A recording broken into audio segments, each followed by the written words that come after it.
Hi everybody, this week I'm going to show you how to edit your colour images into black and white.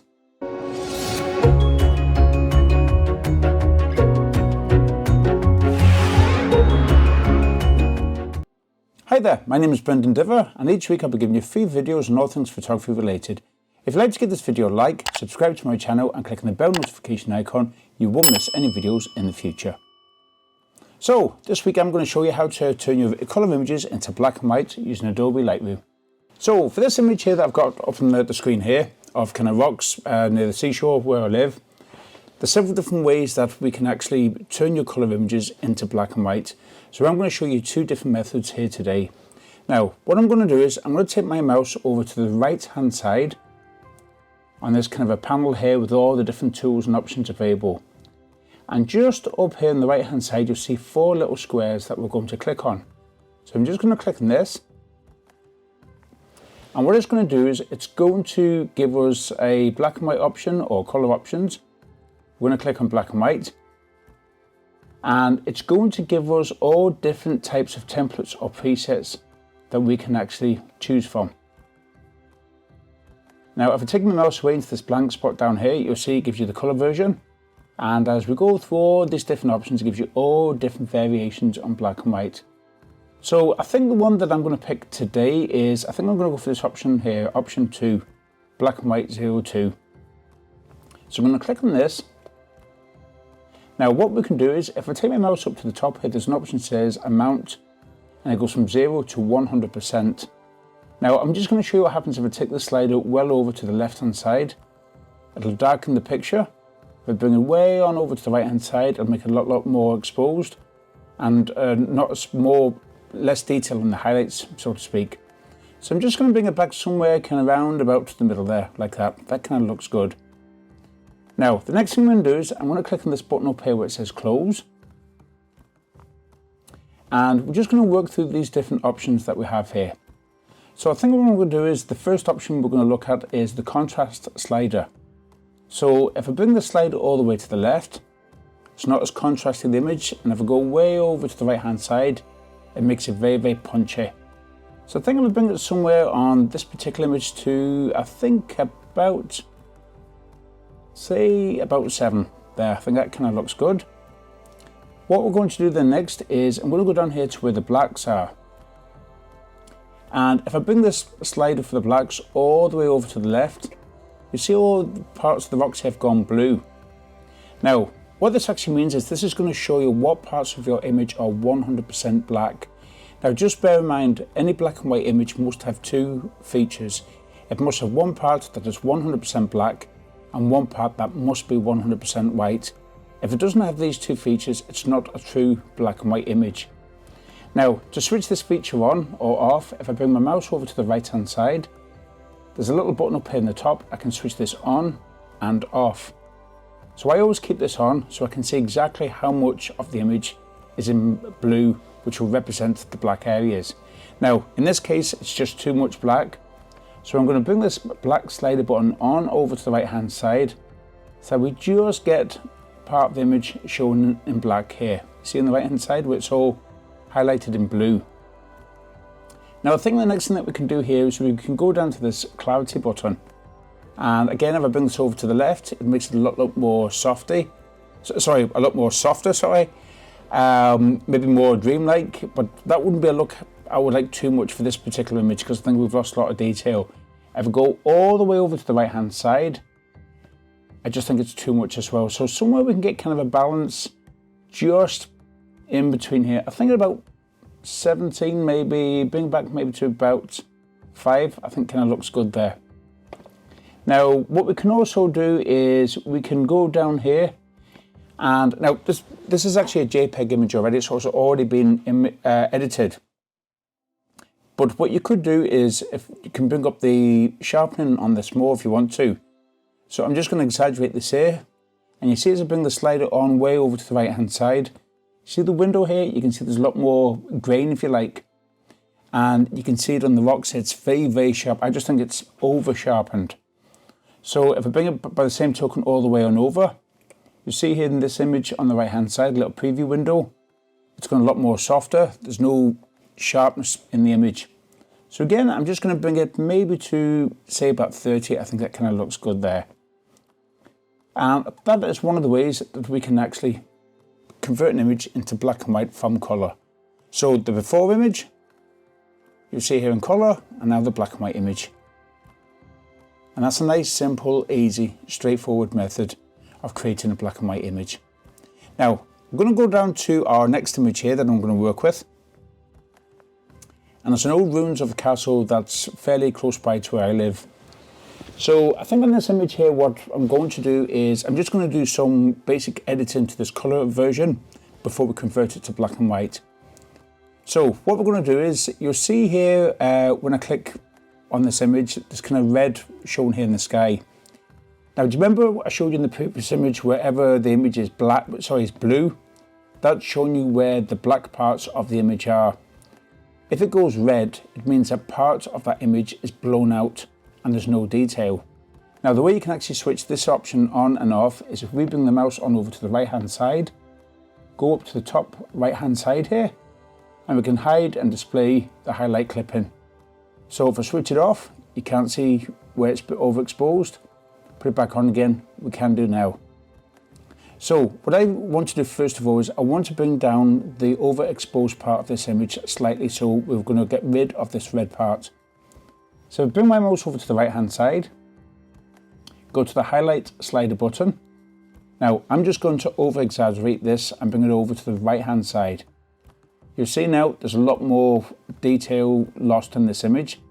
If I bring it way on over to the right hand side, it loses all that detail. Sorry, it takes back that detail, but the image is maybe a little bit muted, I think. So I'm going to take it on over just until we get the red showing, and then bring it back a little bit. So now this part of the image here is not overexposed. I just think this foreground is maybe a little bit overexposed. So what I'm going to do is I'm going to take my mouse over to the right hand side. I'm going to go up to this graduated filter tool here at the top, click on it. I'm going to bring my mouse to the bottom of the image. Now what I'm going to do is I'm going to hold on my left mouse button, slide this up to roughly about this part here. Now you can see it's brought this part of the image back overexposed again. So what I'm going to do is I'm going to go up to this exposure slider tool here. I'm going to bring it back, and wherever we brought that filter coming up, as you can see here, it's going to bring this exposure down just in this part here. So I'm just going to bring this back just a tiny bit like that. So I think that kind of looks good. Now what I'm going to do is I'm going to take my mouse down here to where it says done, and that'll finalize that setting. So overall in this picture, it looks fairly good. Now what we're going to do is we're going to go back up here to the right hand side, click on where it says click to show profile browser. We've got the black and white already selected, and again I'm just going to go through all these different options to see what kind of looks good. Now some of them have less contrast, some have a lot more contrast. It's just a matter of personal taste, which you like. Now, what I always like, if I've got a sky with blue, nice clear blue skies with white fluffy clouds, I like to get a little bit of punch into that image, get the sky and the blue sky and the white clouds really popping, standing out. So I think what we're going to do on this image, I'm just going to see, I think I'll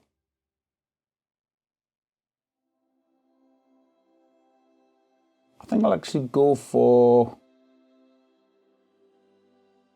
this one here. I think that kind of looks fairly good there.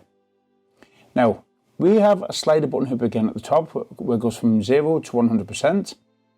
If I slide this across, you can adjust how much of the special effects that you want on the image. So again, it's just a matter about playing about with it. So I think around here, maybe I might bring it a little bit more to the right hand side. So I kind of like that there. So I'm going to go up here to the right hand side and click on close. Now, by the way, folks, just on a side note, if you're not sure what your camera settings were at the time, up in the top here where the histogram is, you'll see it says ISO 640. I was at a 24mm focal length. My aperture was f11 and my shutter speed was 1/800th of a second. So if you have any images and you have them imported into Lightroom, this is how you can check your camera settings. Now, what I'm going to do here is I think I am going to bring up the exposure slightly on the overall on the image. Just bring a little bit there, and you see we've blown up the highlights here again. So next thing I'm going to do is go down to highlights, bring this back a touch. I'm going to go up to the contrast slider tool, slide this across just to give it a little bit more punch. Now sometimes when you adjust these settings, you may have to adjust your highlights again afterwards just to counterbalance it. So I'm going to bring this back, that looks good. I'm going to take my mouse down here to where the blacks are, and I want to get just a little bit of blue showing in the image here. So you can see that blue showing. We might even give maybe a tiny bit of clarity just to make this pop. Again, I'm just going to over exaggerate this to show you. So I think if I bring this here to say about 10, and we've got a nice bit of detail here in the shadows. And again, what we can do is we can go down to where we have the sharpening tool and just maybe give it a little bit more of a sharpen there. So you see in the before image, it looks good in colour, but I think in the black and white, it just really looks good. So that's another image there that we've actually converted into black and white. Now, what I'm going to do is I'm going to go back to the colour version of this image again, and I'm just going to make a copy of this, and I'm going to show you another method of actually changing this image into black and white. Now what I'm going to do is I'm going to go up here to the right hand side here where it says black and white, click on black and white. Now I'm going to scroll on down to where it comes to the black and white option. If some of these features are hidden, just click on the little arrow to the right hand side and it'll give you a drop down menu. Now the sky here was originally blue with white clouds, so I'm going to go down here to the blue slider tool. Now the good feature with this here is you can make certain colours change to a different shade of grey by just actually sliding this button across here. So we're picking the blue option here, and just look what happens when I move this over and back. The only part of this image that's been affected is the blue sky. So again, if I bring it to about, say, there like that. Now, because we have kind of a green grass here, I'm going to click on the green slider button to show you what happens. And you'll see the green, and you'll also see the ivy on the walls as well adjusting. So that's another really cool way of changing individual parts of your image. Now you could go through all these different options just to see what effect that they have. I'm changing red here, so there's not really much of a difference. Maybe a little bit round here by changing the red. So we're going to maybe leave it there like that. We'll just try the orange here just to see how that looks. Yeah, that's kind of made a difference. So you can see it's brought out little bits of the image just kind of popping. So I think on this image, personally, I think I like it kind of about there. I'm going to try the aqua again and see what difference this makes, if any. So that's actually changing this part of the image just here by changing the aqua. So yeah, I think I like that there. I'm going to try purple, see if it makes any difference. Yeah, and that's made a difference on the sky, so I think I'm going to maybe leave it to about there. And then magenta. And the magenta just does very minute parts. You see there's a little bit of highlighting here and a little bit here. So again, if I just change this over and back. So that kind of looks kind of nice there. Now I think what we're going to do in this image is maybe just going to give it a little bit of a brightness overall. Change exposure. Going to go down to here where the contrast is. Just change the contrast a little bit just to see, make it kind of pop a bit. And going to go to the blacks again, just to make the blacks pop out a little bit more. You can see now it's gone to blue here.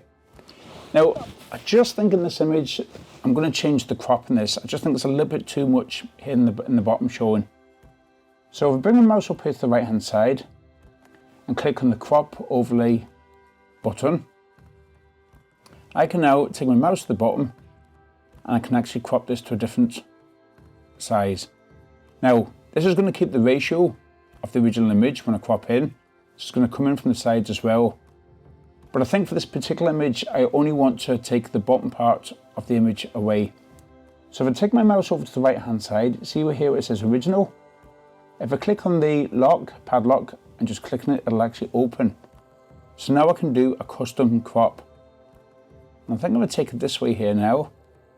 Click on done. It's now changed the crop in this image. So what we could even do, if you want to bring out a little bit of detail maybe in the shadows, you can click on the shadow slider button as well. And I think we're just going to bring this clarity slider to the right hand side a little bit as well. Again, just going to exaggerate this here and bring it back, just let you see how it works, the effects. And again, for every image, it's going to be completely different. So again, I would just go down to the sharpening option here. And I think I'm going to leave it about there. So that kind of looks good. You could also put a little bit of noise reduction as well, just to take any grain out of your image as well afterwards. Again, you'll see in the preview window here, as I move this noise reduction button, you'll see the grain be removed and come back in again. So I think in this image, I'm just going to take it all the way over to the right hand side. So you can see that's 3 different images that we've converted to black and white by a few different methods. So the first one, we've also got this version and the second one there. So that's basically how you convert a colour image into black and white. I hope you enjoyed this video and you learned a lot from it there. If there's any videos that you'd love to see in the future, let me know in the comment section below of this video and I'll try and get that video created for you in the future. So thanks very much for watching and I'll see you again shortly. All the best now, take care.